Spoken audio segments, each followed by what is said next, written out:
ক্ষমতার চেয়ারে না বসেই যারা পুলিশ পেটায়, ক্ষমতা পেলে সাধারণ মানুষ কি তাদের কাছে নিরাপদ থাকবে?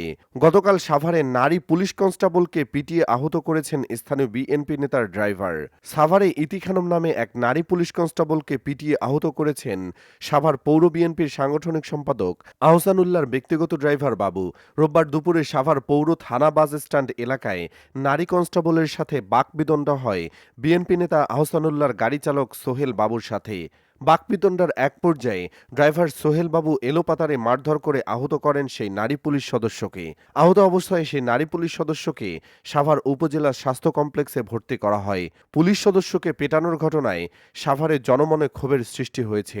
সাধারণ মানুষ প্রশ্ন তোলেন, বিএনপি নেতার গাড়ি চালক পুলিশ কনস্টেবলকে পেটালে সেই চালকের নেতা ভবিষ্যতে কী করবেন?